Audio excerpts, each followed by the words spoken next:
Hello everyone and welcome to our channel Knowledge Fusion। आज हम पढ़ने वाले हैं 15 स्ट्रिंग प्रोग्राम। तो जिन लोगों ने प्रीवियस स्ट्रिंग प्रोग्राम की वीडियो नहीं देखी है, ऊपर आई बटन दिख रहा होगा, उसे क्लिक कर दें, वहां से प्लेलिस्ट खुल जाएगी, आप उसे वहां से देख सकते हैं। तो आज का क्वेश्चन है write a program to input any string. हमें यूजर से एक स्ट्रिंग इनपुट करानी है and then print the string in the given format. और जो बोर्ड पे आपको फॉर्मेट दिख रहा है, आपको यही फॉर्मेट प्रिंट कराना है। तो हम समझने वाले हैं कि जावा की हेल्प से हम इसे कैसे सॉल्व करेंगे। और आज का जो हमारा फॉर्मेट है वो हमारा 6th फॉर्मेट है। तो आइए इसे समझते हैं।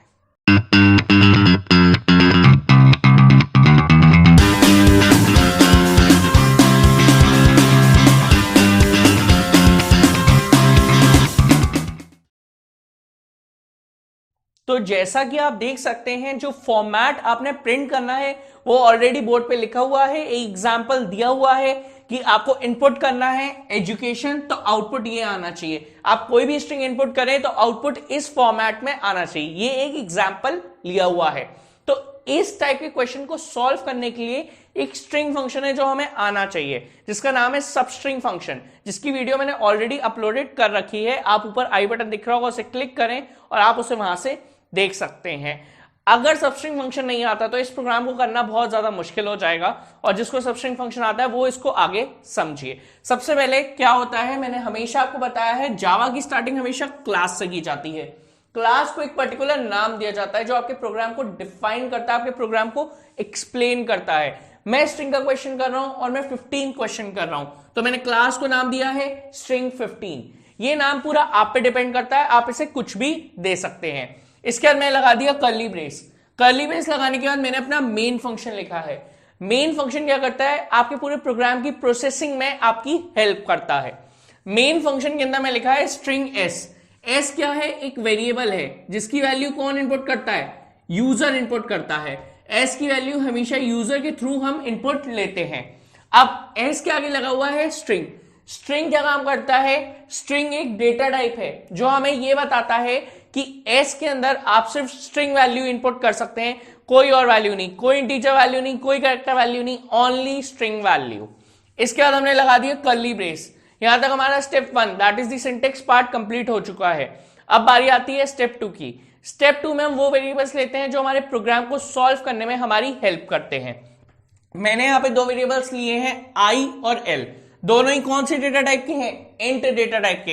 यानी हमें क्या पता चलता है कि ये जो वेरिएबल्स हैं इनके अंदर आप सिर्फ इंटीजर वैल्यू ही स्टोर कर सकते हो, ओनली इंटीजर वैल्यू, कोई कैरेक्टर वैल्यू नहीं, कोई स्ट्रिंग वैल्यू नहीं, सिर्फ इंटीजर वैल्यू। मैं इन दो वेरिएबल्स को समझा देता हूं कि मैंने इन्हें क्यों लिया है।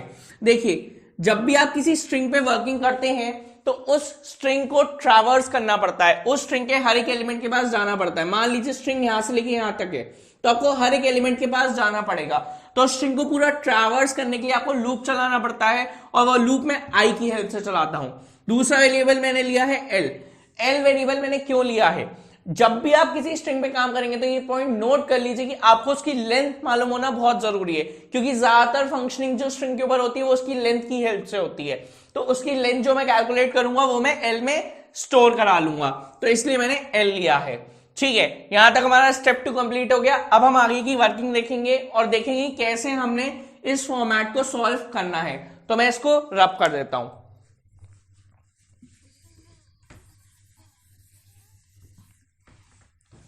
अब लेट्स फॉर से हम मान लेते हैं एग्जांपल के तौर पे कि यूजर ने भी एक वैल्यू इनपुट करी। लेट्स फॉर से हम यही लेते हैं एजुकेशन। तो यूजर ने एजुकेशन एंटर किया। अब हम इसको लेके चलेंगे कैसे हम इस आउटपुट को ला सकते हैं। तो सबसे पहला फंक्शन हमारा क्या है, सबसे पहला काम क्या है, सबसे पहले देखिए हम इसकी लेंथ फाइंड करेंगे। L equals to S dot length. Length जो है वो स्ट्रिंग फंक्शन है जिसकी वीडियो ऑलरेडी अपलोडेड है। आप चाहें तो वहां से आई बटन दिख रहा है, उसको क्लिक करके वहां से देख सकते हैं। तो सबसे पहले हम इसकी लेंथ निकालेंगे, तो इंडेक्सिंग कर लेते हैं। 0 1 2 3 4 5 6 7 8, और ये हमारी लेंथ कितनी आ गई, 9। तो लेंथ 9 आ गई, और जो कि आपकी एल में स्टोर हो गई। लेंथ स्टोर हो गई। यहाँ पे हम ये पूरा ड्राई रन करके देखते हैं कि हमारा जो आउटपुट है जो आता है क्या वो सिमिलर आएगा इसके या नहीं। ठीक है, तो अब सबसे पहले क्या करेंगे, हम लूप चलाएंगे। लूप के 3 पार्ट्स होते हैं। पहला पार्ट इनिशियलाइजेशन, दूसरा कंडीशन, तीसरा अपडेशन। अब लूप चलाने के लिए सबसे पहले हमें देखना पड़ेगा कि हमें फॉर्मेट किस पैटर्न में प्रिंट करना है। तो देखिए सबसे पहले हम यहां एक लाइन ड्रॉ करते हैं। अब हम यहां से एक चीज देखेंगे कि हमारा जो आउटपुट है वो कहां से स्टार्ट हो रहा है, वो ई से स्टार्ट हो रहा है। तो ई का जो इंडेक्स है वो क्या है, ई का इंडेक्स आपका 0 है, तो आप ये 0 लिख देंगे, देन आप कॉमा लगाएंगे।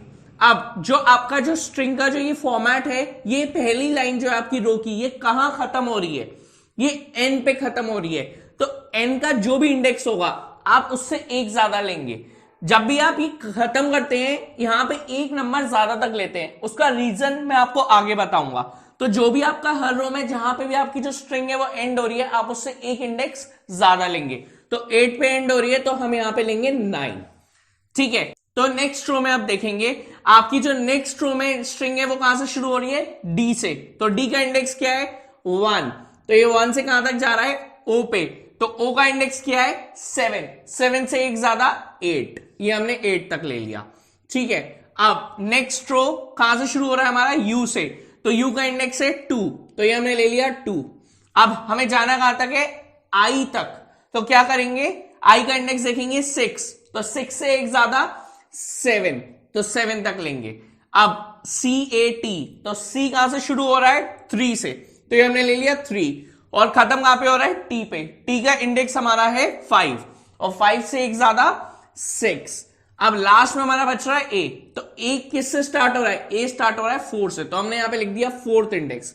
अब खत्म कहां पे हो रहा है, खत्म भी ए पे ही हो रहा है, तो एक ज्यादा लेंगे। तो 4 से एक ज्यादा क्या हो गया, 5। ये हमने सबसे पहले सॉल्व कर लिया। अब इसकी हेल्प से हम अपना लूप चलाएंगे। तो जैसे कि आपने इसे सॉल्व कर लिया, तो अब आप देख सकते हैं कि जब आपकी जो स्टार्टिंग हो रही है 0 से हो रही है, एंड 9 पे हो रहा है। जो नेक्स्ट रो है उसमें एक नंबर इंक्रीज हो रहा है और एक डिक्रीज हो रहा है। यहां से 0 से 1 हो रहा है और ये 9 से 8 हो रहा है। यानी जो आपका फर्स्ट कॉलम है उसमें हर एक नंबर इंक्रीज हो रहा है, और जो आपका जो सेकंड कॉलम है उसमें हर एक नंबर डिक्रीज हो रहा है। तो ये कैसे होगा ये हम समझेंगे। अब लूप जो चलेगा वो 0 से लेके लेसर देन एल तक चलेगा, जो आपकी लेंथ है वहां तक चलेगा। तो हमने लिया i इक्वल्स टू 0, ये हमने ले लिया i इक्वल्स टू 0, जो हमारा इनिशियलाइजेशन पार्ट था। कंडीशन क्या है, i is lesser then l। l यानी कि जो आपकी लेंथ है 9, जब तक ये कंडीशन फॉल्स ना हो तब तक ये जो लूप है ये आपका बार बार रन करता रहे। जैसे ही कंडीशन फॉल्स हो जाएगी हम लूप के बाहर आ जाएंगे, हमारा प्रोग्राम खत्म हो जाएगा। और i प्लस प्लस हर बार जब भी लूप रन करेगा तो उसकी वैल्यू 1 से हम इंक्रीज करेंगे। अब इसके बाद सबसे पहले हम कंडीशन चेक करते हैं, i equals to 0, 0 is lesser than 9। क्या कंडीशन हमारी ट्रू है, कंडीशन ट्रू है। कंडीशन ट्रू है तो हम अंदर आ जाएंगे लूप के। क्या लिखा हुआ है, एसओपीएलएन। एसओपीएलएन एक फंक्शन है जिसकी हेल्प से आप किसी भी चीज को प्रिंट करते हैं, किसी भी चीज को आप प्रिंट करके दिखाते हैं क्या हमारा आउटपुट आ रहा है। तो एसओपीएलएन को आप शॉर्ट फॉर्म में नहीं लिख सकते, आपको फुल फॉर्म system.out.println ही यूज करना है, आप एसओपीएलएन यूज नहीं करेंगे। अब एसओपीएलएन में एलएन का मतलब क्या होता है, एलएन का मतलब होता है न्यू लाइन या फिर नेक्स्ट लाइन। जब इसके अंदर जो भी चीज है वो प्रिंट हो जाएगी उसके बाद कर्सर अपने आप लाइन चेंज कर लेगा। अब एसओपीएलएन के अंदर अगर मैं इन्वर्टेड कॉमास में लिख दूं सारी चीजें, तो ये सारी चीज एज इट इज प्रिंट हो जाएंगी। और अगर मैंने इन्वर्टेड कॉमास में नहीं लिख रहा तो जो भी इनकी वैल्यू है वो प्रिंट होगी।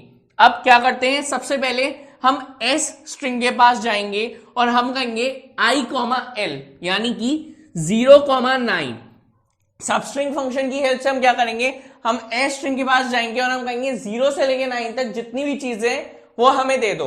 पर यहां पे एक चीज ध्यान देनी होती है, जो हमारा एंडिंग इंडेक्स है जो कि क्या है 9, तो एंडिंग इंडेक्स जो होता है वो हमारा प्रिंट नहीं होता, उससे एक कम तक ही प्रिंट होता है। इसलिए मैंने आपको कहा था कि यहां पे हर एक चीज आप एक ज्यादा तक लोगे तभी एक कम तक प्रिंट होगा। अब कैसे, हम 0 से लेके 9 तक जितनी भी चीजें हैं वो सारी हम प्रिंट करेंगे। तो i पे जो 0 पे क्या है, i की वैल्यू भी 0 है तो 0 पे e है, तो आउटपुट स्क्रीन पे क्या e प्रिंट हो जाएगा। तो 0 से लेके 9 तक सारी चीजें प्रिंट हो जाएंगी, पर 9 प्रिंट नहीं होगा, 9 से एक पहले तक यानी 8 तक प्रिंट होगा। तो पूरा एजुकेशन EDUCATION, क्योंकि 0 से लेके 8 तक सब प्रिंट होना है, तो ये EDUCATION ये हमारा पूरा एजुकेशन प्रिंट हो गया।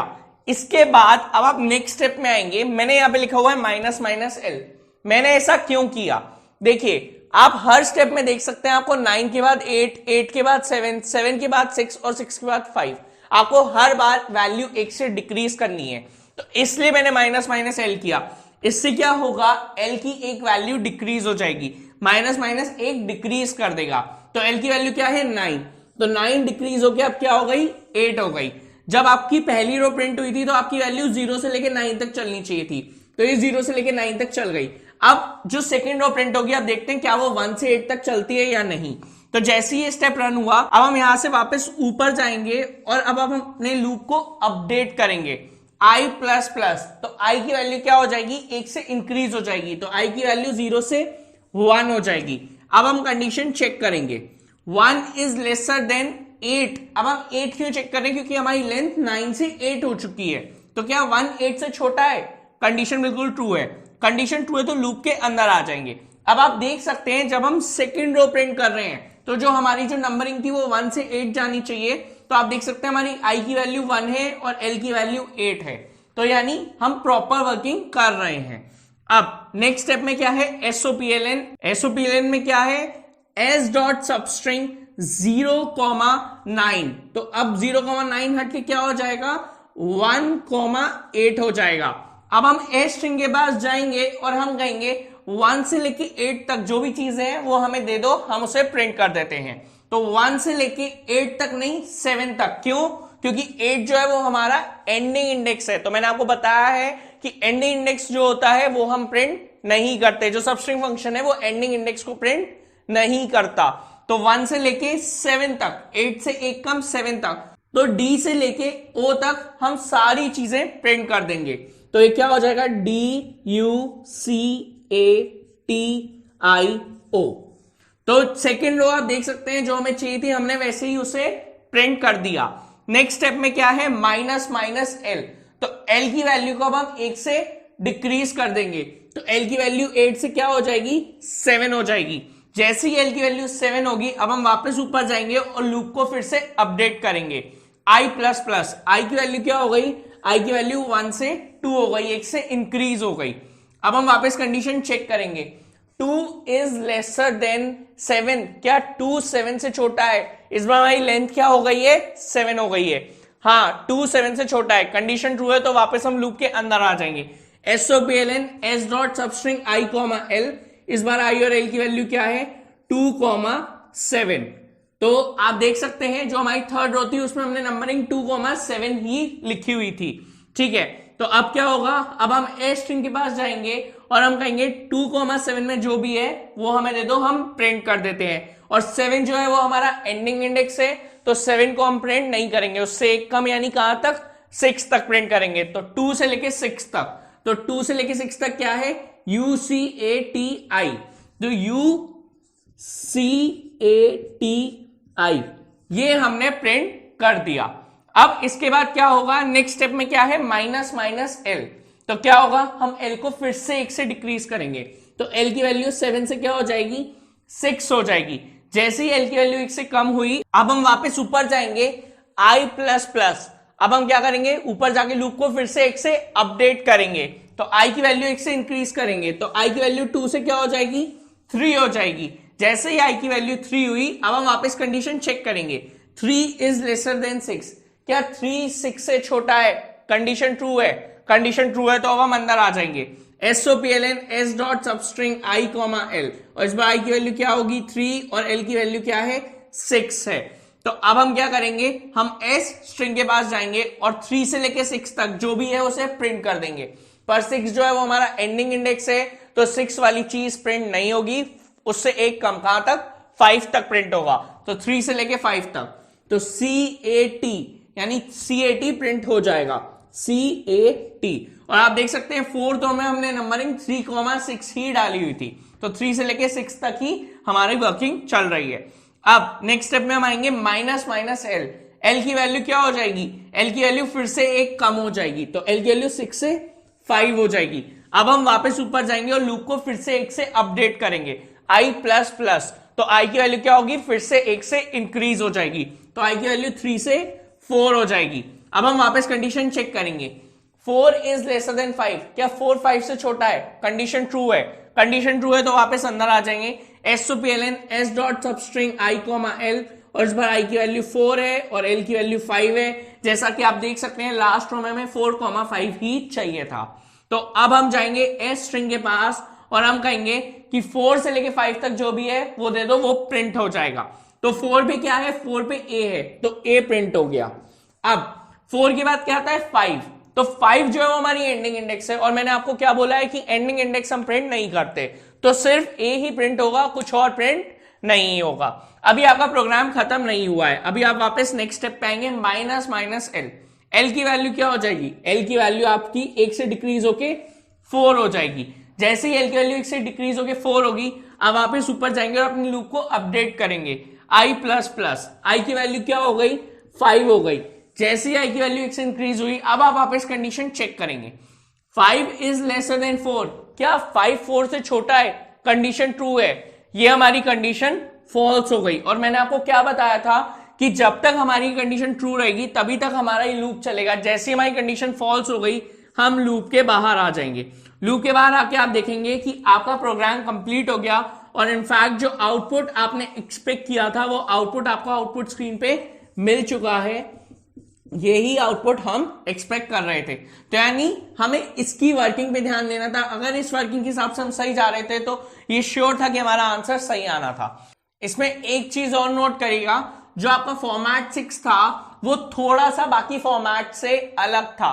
इसमें क्या था, आपकी आई की वैल्यू 1 से इंक्रीज हो रही थी और जो आपकी लेंथ है वो 1 से डिक्रीज हो रही थी, यानी कि आप ई के बाद डी यू सी ए हर बार एक आगे से स्टार्ट कर रहे थे, और जो आपकी जो लेंथ है एन पे खत्म होनी थी वो 1 से डिक्रीज हो गई थी, एन फिर ओ फिर आई फिर टी फिर ए, तो इसमें दोनों तरफ से वर्किंग होनी थी। तो ये फॉर्मेट बाकी फॉर्मेट से थोड़ा सा डिफरेंट था। So that's it for the day. ये कंप्लीट एक्सप्लेनेशन था 15 स्ट्रिंग प्रोग्राम का। आइए अब इसे प्रैक्टिकली देखते हैं। तो जैसा कि आप यहाँ देख सकते हैं, जो प्रोग्राम मैंने भी आपको एक्सप्लेन किया था उसका कोड मैंने यहाँ लिखा हुआ है। सबसे पहले हम इस कोड को क्या करेंगे, कंपाइल करेंगे। कंपाइल करने के बाद देखिए लिखा हुआ आ गया class compile no syntax error, यानी इस कोड में कोई भी दिक्कत नहीं है, ये कोड बिल्कुल ठीक है। अब हम इसे क्लोज कर देंगे। क्लोज करने के बाद अब हम इसका ऑब्जेक्ट क्रिएट करेंगे। ऑब्जेक्ट किस लिए क्रिएट किया जाता है, ताकि हम इस प्रोग्राम को, इस फंक्शन को कॉल करा सकें। अब हमने इसको कॉल कराया, हमेशा याद रखिएगा जब भी आपकी स्ट्रिंग वैल्यू लिखेंगे आप, वो हमेशा आप अपने डबल कोट्स में लिखेंगे, कभी भी आप स्ट्रिंग वैल्यू को सिंगल कोट्स या बिना कोट्स के नहीं लिखेंगे। तो जो एग्जांपल मैंने भी आपको एक्सप्लेन किया था हम उसी को लेके चलते हैं। मैंने आपको एग्जांपल शो किया था एजुकेशन, तो मैं एजुकेशन ही इनपुट कर रहा हूं और देखते हैं क्या इसका आउटपुट आता है। और ये मैंने एंटर किया तो आप देख सकते हैं जो आउटपुट हमने एक्सपेक्ट किया था वही आउटपुट आया है, एजुकेशन। देन आगे से ई हट गया, पीछे से एन, देन आगे से डी हट गया, पीछे से ओ, देन आगे से यू हट गया, पीछे से आई, और लास्ट में सिर्फ ए एज अ सिंगल अल्फाबेट बचा। क्योंकि ये फॉर्मेट सबसे डिफरेंट था तो इसमें आगे से भी एक लेटर रिमूव हो रहा था और पीछे से भी, तो ये आउटपुट आपका बिल्कुल करेक्ट आया है। आई होप आपको ये प्रोग्राम क्लियर हुआ होगा। अगर ये वीडियो पसंद आई हो तो इसको लाइक करें, शेयर करें और चैनल को जरूर सब्सक्राइब करें। और एक इंपॉर्टेंट बात, अगर आपको कोई भी कैसा भी डाउट है, कोई भी क्वेरी है, तो आप मुझे कांटेक्ट कर सकते हैं। मेरी मेल आईडी, मेरा कांटेक्ट नंबर और मेरी इंस्टाग्राम आईडी डिस्क्रिप्शन बॉक्स में अवेलेबल है। Have a good day.